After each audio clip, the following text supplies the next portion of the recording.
Sarap ng hangin. Pagpapahangin ng Timberland. Hey.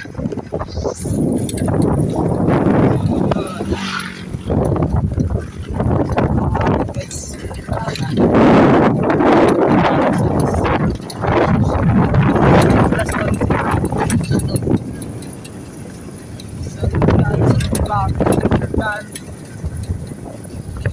Sarap ng hangin dito.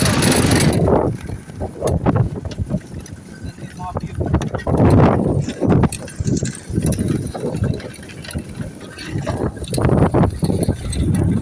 Sarap. Ganda niya.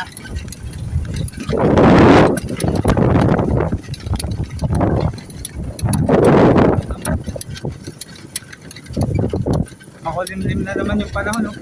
Ayun, umuulan na sa bundok. Umuulan siya.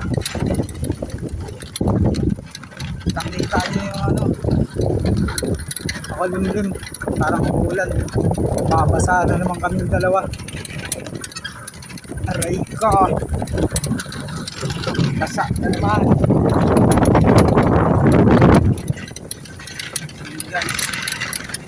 Good morning sa atin na. Sasukan natin yan para makita nyo yung daan. Medyo mahamog kasi parang uulan. Dapat ganito lang yung panahon, hindi siya mainit para hindi nakakatamad.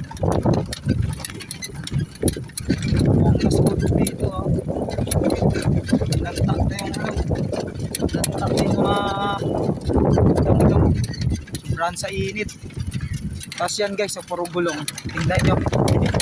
Kasi dati, nag-word dito eh. Panahon ng mga hapon. Eh, ano mga sundalo yun. Tapos nakikita nyo yung mga araw na yan. Ibig sabihin, yung araw na yan. Ano ba ibig sabihin nito, George? Yung araw na yan eh. Zigzag road. Yun, zigzag road. Wala kasi tayong lisensya kayo, di natin alam yun eh.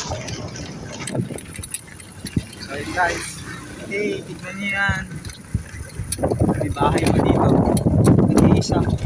Ang hirap dito pag dito ka nanirahan. Walang tindahan dito, pinakababa pa, tapos ang dilim, nakakatakot pagka uwi ka. Kaya pag pupunta ka ng Ampid, huwag ka masyadong magpagabi. Yan, dating sementeryo yan. Ngayon wala na. Sementeryo pa rin siya ngayon, pero hindi na siya sementeryo. Ang gulo, no? Sementeryo, pero hindi sementeryo. Ayun, bangin siya, bangin. Bangin. Okay. Bangin siya guys. Ano, bababa na. Oh, ang ganda ng tanawin dito. So yun. Huwag niyong kalimutan na mag-like, mag-subscribe sa aking YouTube channel para updated kayo lagi sa aking mga bagong upload. Ito yung binibili niya ulit shooting ng entry. Yan. Para hindi siya karag-karag. Sipag ni tatay, oh. Sipag. Sipag, no?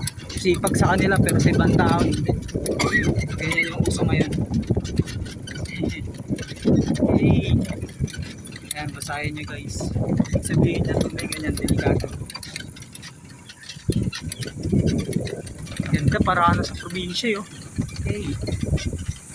Pasalubong kami, pababa na po kami. Kitang-kita nyo. May kamote rider pa siya. Tapos may kotse dito. Yan.